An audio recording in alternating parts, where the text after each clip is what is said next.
Hey, welcome back to Crimes and Closets. This is Christy in my closet in St. Louis.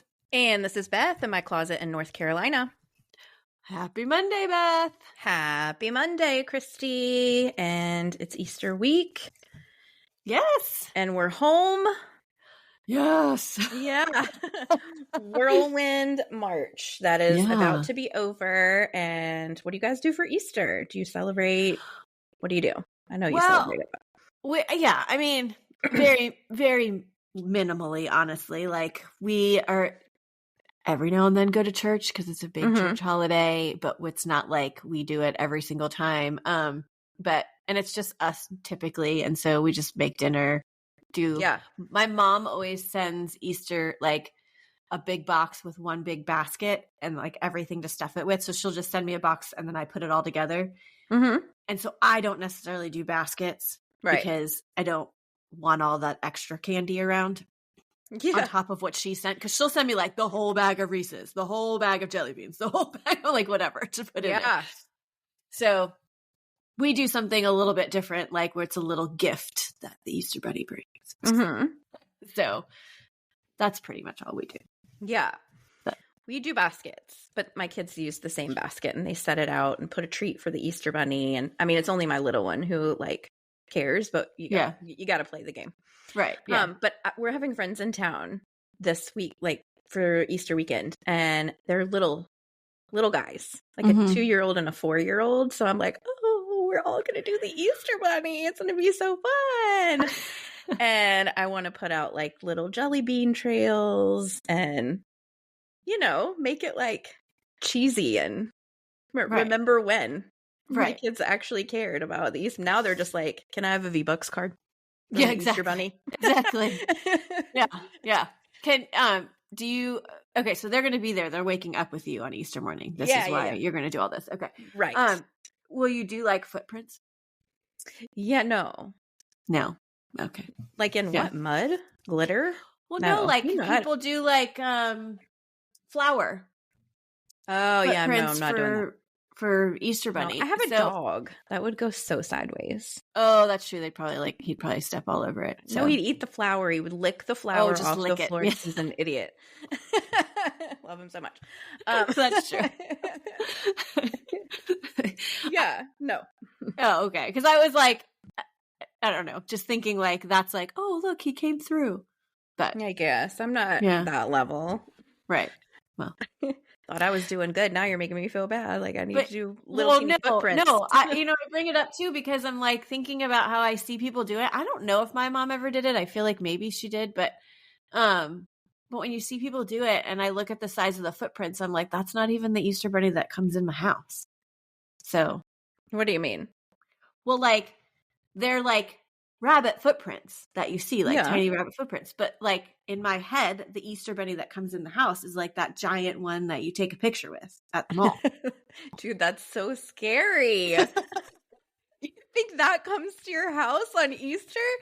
Wow. No wonder you have a true crime podcast. You're working through some trauma. That thing is spooky as heck. But why wouldn't I think that? When that's who I go and take a picture with, like, why would my thought process be, oh, this tiny little bunny comes into my house and hides things? Not that thing. Like, then give me a tiny bunny to hold at the mall. Yeah. For the picture. It's way better. Somebody needs to normalize that. You know what? I don't think my mom ever made me do that with the big giant Easter Bunny costume thing. I don't think I have had a picture with a giant thing. So I think that's why I always thought it was like a rabbit, like a Peter Cottontail. Yeah, not me. And he wore a hat and a tie. 100 and like maybe a vest. Little trousers. Yeah. Man, my Easter experience growing up was like way different than yours. You're like terrorized. Yeah, that's much cuter to think about than this giant gosh. Weird thing. Are you all right? I think so. I'm fine now. You need to call your mom. Guys, okay. Public service announcement. Do not take your children to the mall for Easter Bunny pictures because they are going to think that a giant 6-foot tall bunny with dead eyes, really large hands, is breaking into their house every spring. Oh my gosh, I'm dying. Okay. Yes. That's really scary. Well, now I'm curious, since we had totally opposite views of it, like what everybody else's views were growing up. We've got Santa traumatized kids. Nope. He's actually a real person. Yeah. Yeah, exactly.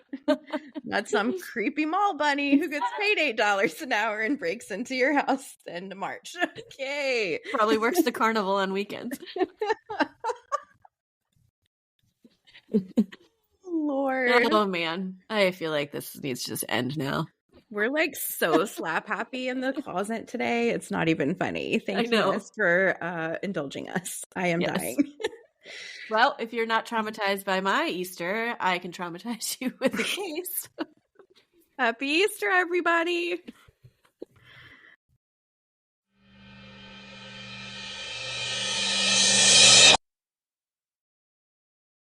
Okie dokie. Our friend Nicole over on Instagram sent us today's case. Okay. Hello, Nicole. Hello, Nicole. She is listening to us all the way from South Africa. Really? Yes. That's neat. Isn't that very cool? Like, welcome in. I don't know. Like, I just think it's cool that we have a listener or maybe listeners in South Africa. I mean, every time we hear from someone, another country just boggles my mind, I think. So, yes. Anyway, we're also going there for our case today. So that's kind of fun too. Oh, I thought you were going to say you were going there like on vacation or something. And I was like, what? No. Okay. But also, little other side note, you know how you have a thing for British accents? Yes. South African is for me. Like, okay. I love it. In fairness, I'm accents in general. Okay. But yes, the British are my fave. Okay. All right. And I remember there was like one or two people from South Africa at Flagler when I was there, and I was just like obsessed. Like I wasn't even really friends with them, but every time they were like standing outside the building, I'd be like, yeah, staring at them like, what are you talking about? So anyway, we haven't been to South Africa yet for a case, have we? No, I do not think so. Okay. I am really here for it. I couldn't think of one anyway. So welcome in, South Africa. Yes. Okay. All right. This is the case of Siam Lee. Okay. Siam Lee was born on April 15th, 1997 in Hong Kong. So okay. We're also in Hong Kong. Her mom would describe her as the gentlest, sweetest, kindest, yet timid girl. Mm-hmm. Her mom, Nan, is a sex worker, and her father, whose name I never found in any of my research, was a wealthy South African. Oh, okay. At some point, he passes away and sets up a trust fund for Siam, which is lovely. I don't know their relationship, if like she was in a relationship or if she was a sex worker at the time and just happened to get pregnant, or, you know what I'm saying? Like, okay. I don't know. I don't know if he hired her and she accidentally got pregnant or if they were in a relationship. It's very unclear. So, but anyway, either way, he sets up a trust fund for her. Her and her mother loved Hong Kong, but for reasons that we do not know, when Siam was 5 years old, her and her mother moved to Durban, South Africa. This is kind of close to the eastern coast of southern Africa. Okay. From what I know nothing about South Africa. But what I see on a map. So, excuse me. Because her father had set up a trust fund, Siam was able to attend Crawford College. Now, before we get confused about this, I had to look it up. This school had multiple campuses in different like cities. And so the one that she attended was in La Lucia. And it's a private school, not a college. So it was like just their grades are a lot different than what we would do. So they have a pre-primary school, which is grade 0000, so 4 zeros, to grade 0. Okay. I don't understand it. I didn't. Education brought to you by Christy. I didn't look up the like logic behind like why it's 4 zeros and then to 0. But anyway, that's pre-primary school. Then preparatory school, which is grades 1st through 7th. And then college, which is 8th to 12th grade. Wow. So, I feel like they just go to school their whole lives. Right. And then there's college. Like, I don't know, maybe they call that university? I don't know. Uni. Yeah. I didn't look past that. I just looked up what this actual school was. So anyway, so she went to this basically grade school and high school to me. Okay, so I'm assuming she went there to 12th grade.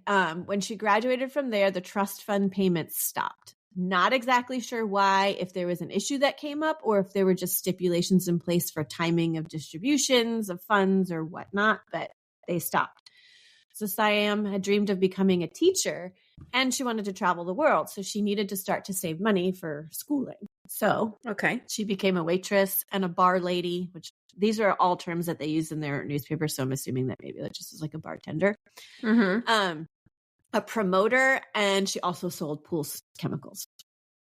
Okay. At some point, she decided to start working with her mom, who is also still a sex worker at the time. But she did not the plan was never for her to become a sex worker. She was just advertising through the adult booking website they used called Red Velvet. And she was giving sensual massages. So she was more of a masseuse than sex worker. Okay. Her mother the plan was for her mother to keep an eye on her business and just to make sure that she was safe and whatnot. So they operated out of the same brothel house on Maitland Avenue. They would stop she would stop once she made enough to go to school and become a teacher. Essentially, that was the plan.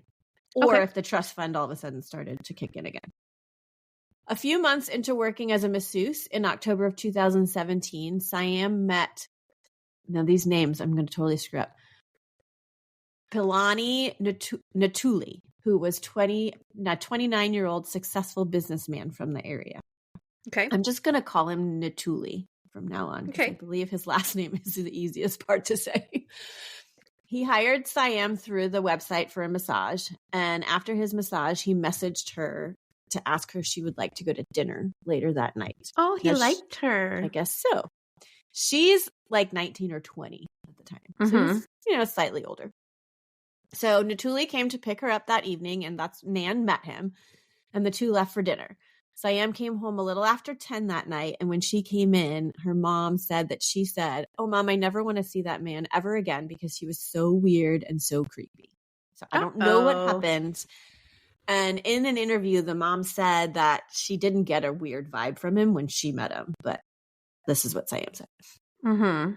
So months go by, and apparently Natuli kept contacting Siam, but she just didn't want to see him anymore.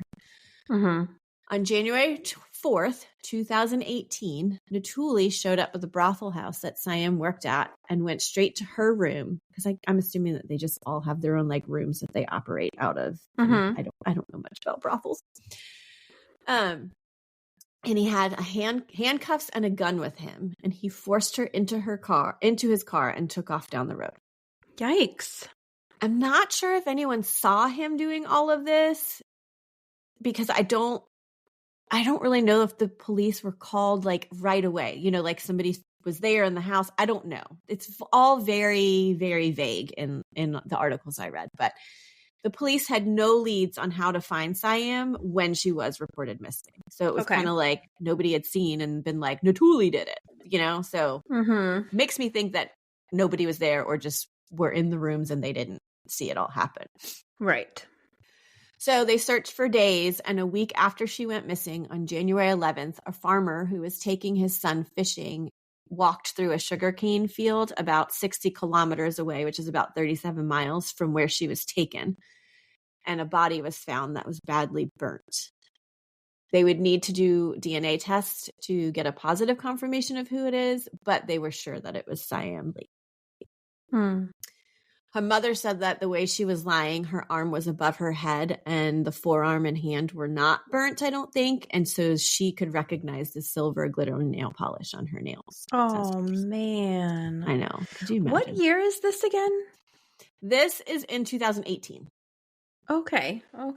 Yeah. So she's 20, maybe about to turn. Yeah, she wasn't about to turn 21 when this happened. And brothels, huh? Yeah. In 2018. Okay. Well, yeah, I don't know. I don't know. I guess. I mean, that's what it said. Yeah. So, although she would not be officially identified for 2 months, so she her body was held for 2 months. And through the DNA, they did know it was Siam eventually. Mm-hmm. Not only was she burnt, but the middle of her face, her mom stated there was just like a hole because she had like no teeth because she had been bludgeoned in the face. Oh my gosh. Mm. Yeah, it's awful. This man is a monster. The investigator on the case was determined to be the one to arrest whoever committed this heinous crime against Siam. Once they started investigating, they found CCTV close to the brothel of Siam being forced into a black Mercedes.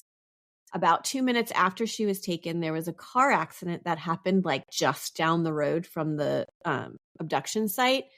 A car had hit another car, and because he was going so fast, because he was fleeing the scene, that he fled that car accident scene as well. And the person that he hit was so mad that they chased him down the road and actually ended up hitting the back of his car with theirs, but then the car still managed to get away. So, oh my gosh, I feel like that would be my husband. If somebody hit him and took off, he'd be like, "No, you don't, sir. Here I come. Tag back."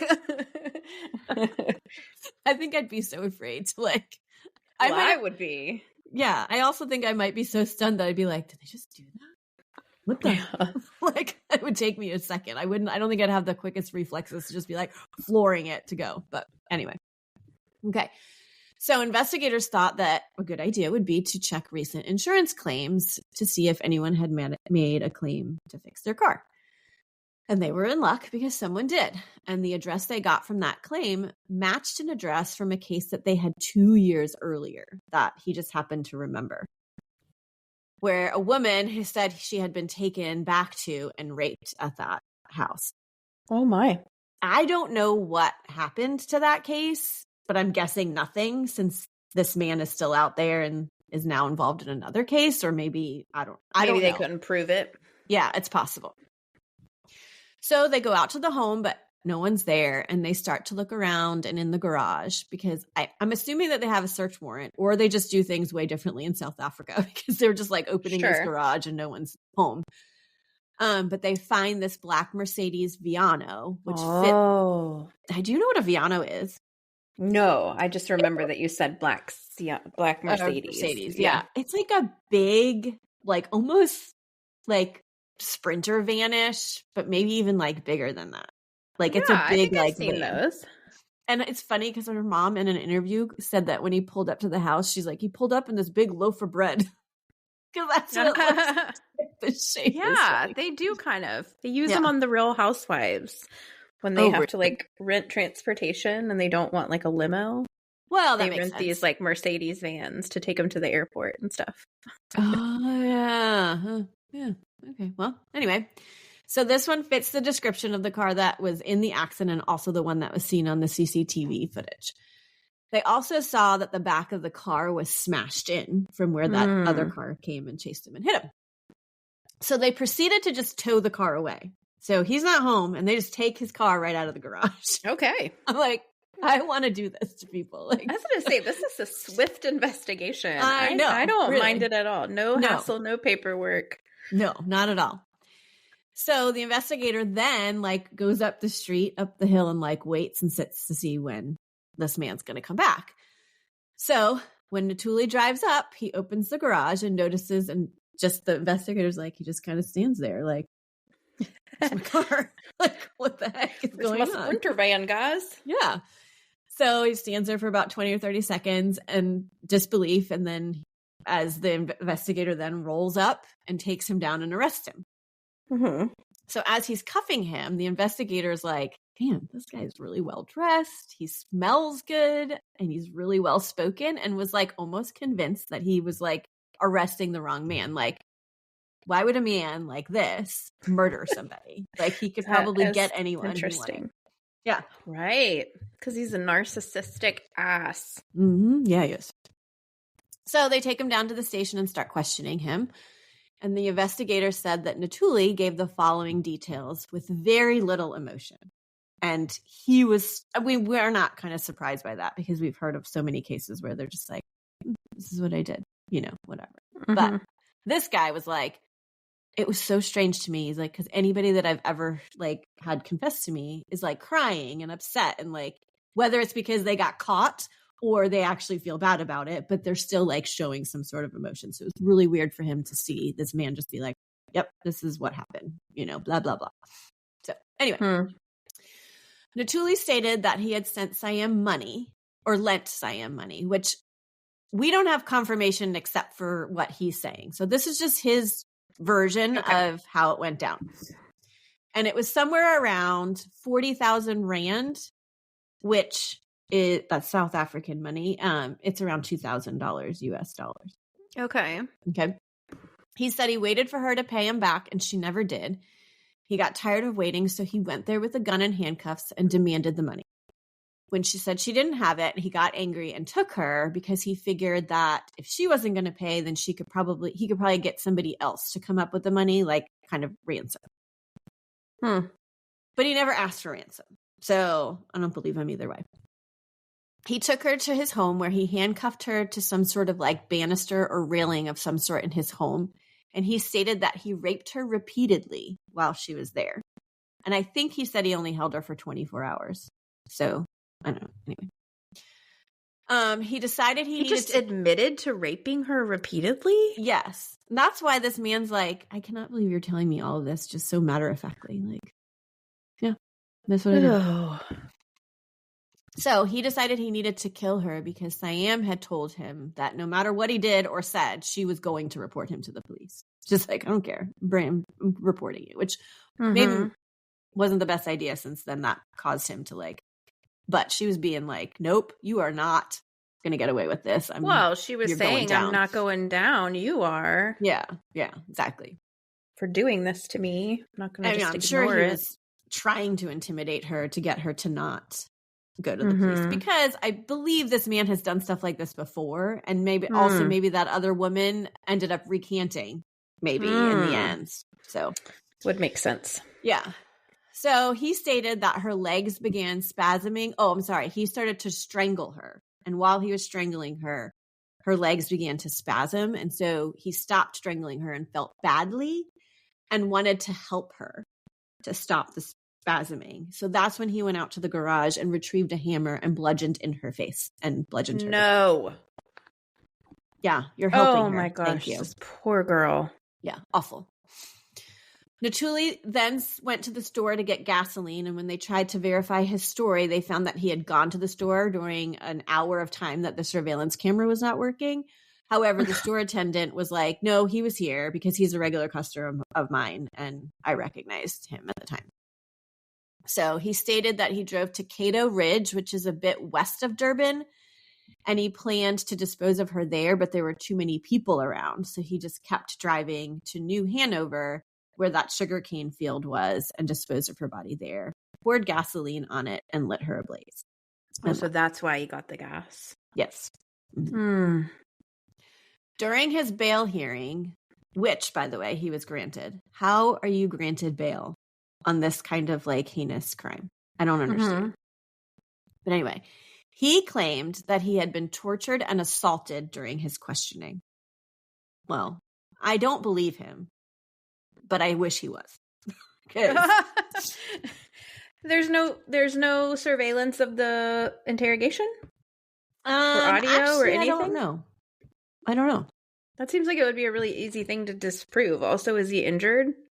Well, he said that he had bruises to prove it, but I don't know. He wasn't believed anyways. But okay. And that he said he was told to confess to this or leave in a body bag. Yeah, sure. Sure, police tell people that all the time. Well, I mean, there are probably some out there, but I don't believe that any of these people did. Right. Those allegations were denied, and he didn't have anything to substantiate those claims. And the investigators had a strong case against him for what he actually did do. So it was obviously that he was like clearly a suspect in this. And so they were just like, no, we don't believe you. We're not even like taking this seriously. So Natuli was facing at least 8 charges murder, kidnapping, unlawful possession of a firearm, failure to report an incident, fraud, and a couple of counts of crimen injuria.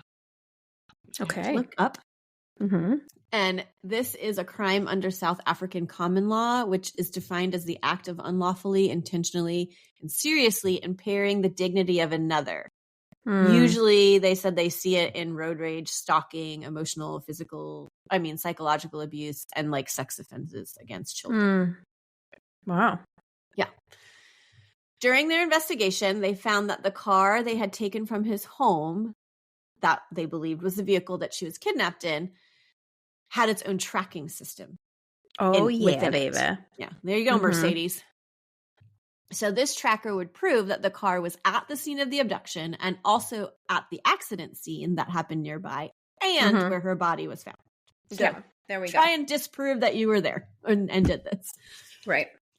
The investigator also started getting inundated with calls from people who may have seen him in the newspapers or on the news or something, saying that they recognized him as a man who had scammed them. So that's where the fraud charges were coming in. Okay. They claimed that Natuli had convinced them to invest anywhere from 5,000 Rand to 25,000 Rand into fake businesses, which clearly if 40,000 is like $2,000, that's, less than that for those. But anyway, I'm sure that's a lot of money there, though. I don't know what the cost of living and all that. Yeah.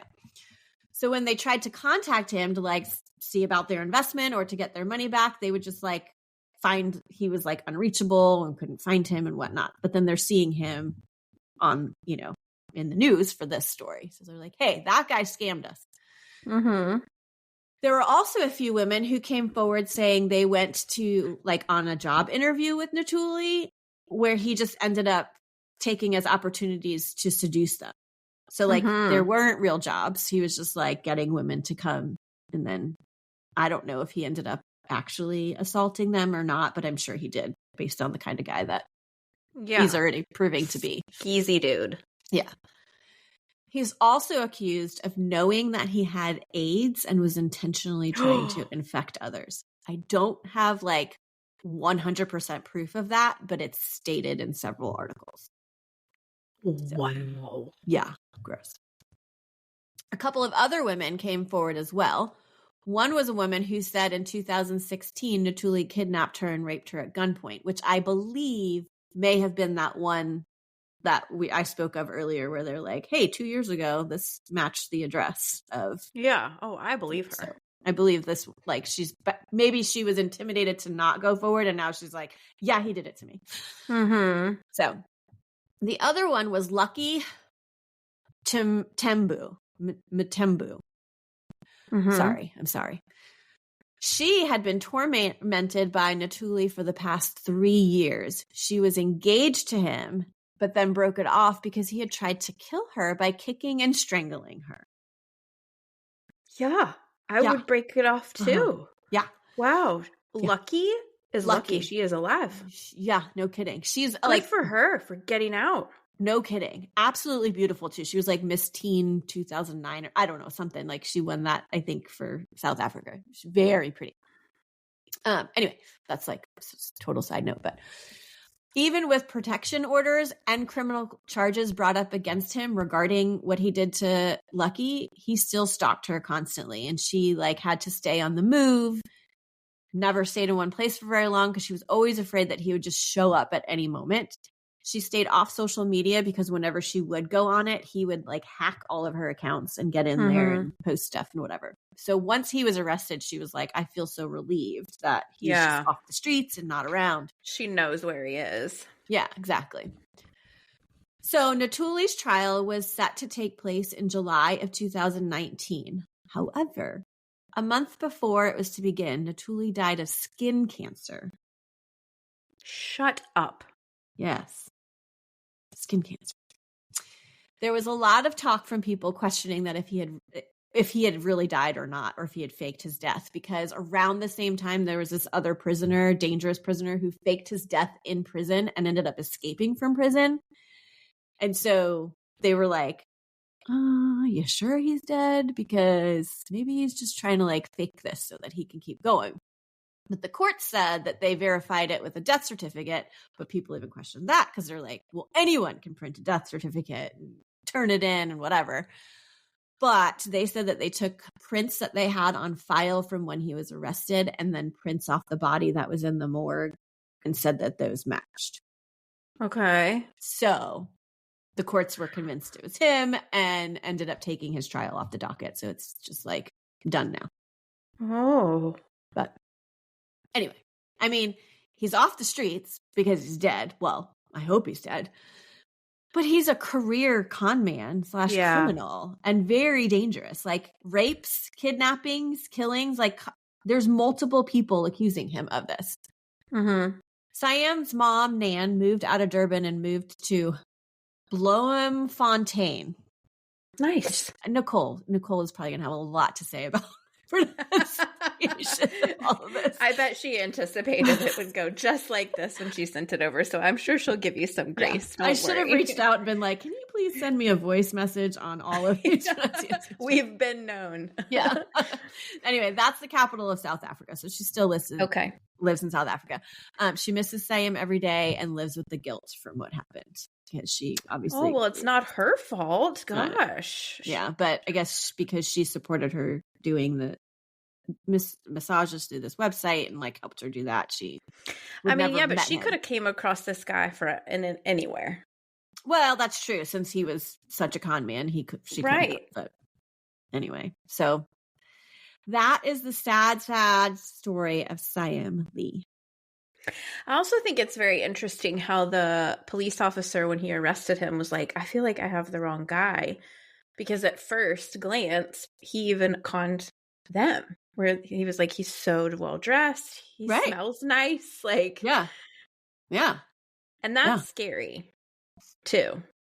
Well, those are the ones people who get away with it for so long. Because, nobody believes that person can be that kind of person. Because they literally strive their whole life to manipulate other people. Mm-hmm. Yeah. Oh, that is a sad case. It is very sad. And she was really young. Yes. Whole life ahead of her. And I'm just curious because you mentioned the accents. Were there documentaries or did you just watch news reports and stuff? There was one very short documentary, and I was totally enamored. But I watched it 3 times, actually. I'm just gonna say, I feel like if they're real short like that, and something about them catches you, I do the same thing. I'm like, I'm just gonna hit replay on that one. Yeah, totally watch that. The first time I watched it, I didn't take any notes, and then the second time, I was like, well, I have to go back and take notes. And then I was just like, I just want to watch it again, make sure I got everything I needed from it. Yeah. Wow. Well, that's really sad. And it is very interesting, I think, to highlight those cases that are not in the U.S. Yeah. Today. Mm-hmm. Because there are bad people everywhere, and we want all of you to stay safe. Yes. In whatever capacity that you can. So thank you very much. And thank you, Nicole. And thank you, South Africa. I'm just kidding. That was silly. But yeah, that's really sad. Rest in peace, Siam. Mm-hmm. That's right. Siam Lee. Mm-hmm. And Nan, hope you are able to recover. And at least we know this guy can't victimize anybody else. Yes. No kidding. So, I mean, I pray that he didn't fake his death. But I'm pretty convinced based on what they said that they did to prove it. But I don't know that anybody, there are certain things I feel like people would cover up for whatever reasons, for money-related reasons or whatever. But this guy was a gross predator. Well, I'm not saying that the courts were covering it up. I'm just, people are just saying that they don't, they believe the information they had that they're saying proved it is not real. That he could be fooling everyone. Have to know something then. Right, yeah. Yeah. In my opinion. He couldn't have done it alone. So, I think he's dead. I think he's in the hot place. Yeah. Oh, for sure. Yeah. Well, thank you guys so much for listening. Happy Monday to you. We hope you're staying safe, and we appreciate you very much. If you like what you hear, we have a Patreon. Come find us on social media. Gosh, our social media on point. 2024. It's elevated. It's so nice. We have so much engagement with you guys. You have real opinions, thoughtful theories that we like to read and we appreciate. So keep that coming and come and find us. You can message us all the time. We love to read it. We'll write you back. If you're listening on Apple and you haven't reviewed us, go and do that, because if you've made it this far into an episode, you like us. We see you. We know you like us. So come and tell us what it is you like about us. Apple loves it when you do that. We love it when you do that. It helps us out a lot. And we'll see you back next Monday for another case. And always remember, the world is scary. People suck. Hide in your closet.